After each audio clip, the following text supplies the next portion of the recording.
Hi, my name is Adam from True Love with Purpose, and one of the things that I really wanted to talk about today is an addiction that many men and women and even teenagers tend to struggle with, and that's pornography. If you're watching this video, I'm really hoping that you're watching it to hopefully get hope and how you can get out of this addiction, or maybe you're watching this because you're very curious about what exactly the problem is with pornography and why it's bad. And maybe you've never even really understood the concept of why pornography is bad. So watching this, know that God is truly in this video, and we are truly praying for you, whatever background you come from, whatever type of addictions you may be facing, whether it be pornography or something else. Here's the biggest problem and the biggest blessing that we have.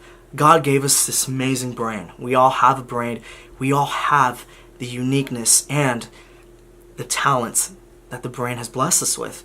The problem with it, though, is that as the brain receives and retains information, unfortunately, it also gets latched on to certain lifestyles, certain habits that we do, which isn't bad. But unfortunately, the brain tends to be stronger sometimes than what our true desires truly are. And we really have to learn how to break that habit into choosing what we know God wants for us, and instead of choosing what, our mind is telling us what we want to desire. And the biggest problem with pornography is that it teaches us that we can somehow get satisfaction and get this quick high off of watching an act that has no purpose but to instead make you feel as if you can just go and get any kind of satisfaction you want. And that's the biggest problem that we face. And so how do we break ourselves from that?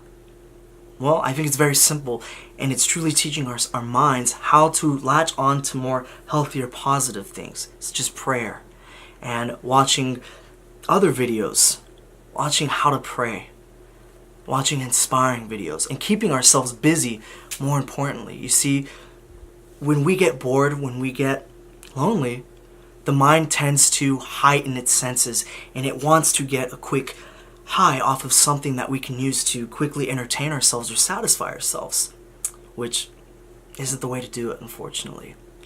Now, the biggest thing we have to do is make sure that we're not only praying for ourselves and praying to end this addiction, but more importantly, pray for the performers in these videos. Unfortunately, we have to remember that as we watch pornography, we're not the only victims. Many of these performers that we watch are caught up in pornography as well and are addicted and often feel lonely, often feel sad, the same emotions that we tend to feel.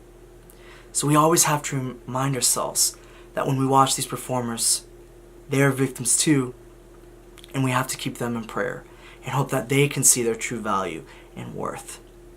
And by doing that, God truly presents himself in us, in each and every one of us.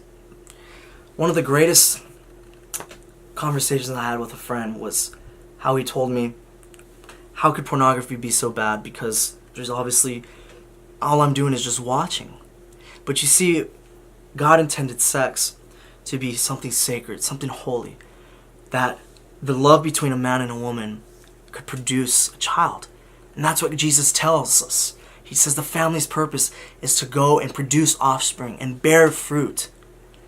And unfortunately, pornography teaches us that, sex is no longer used for bearing children, for the true beauty that God intended it to be. Instead, it's used for, I can use you and you can use me, and let's see what we can get off both of each other.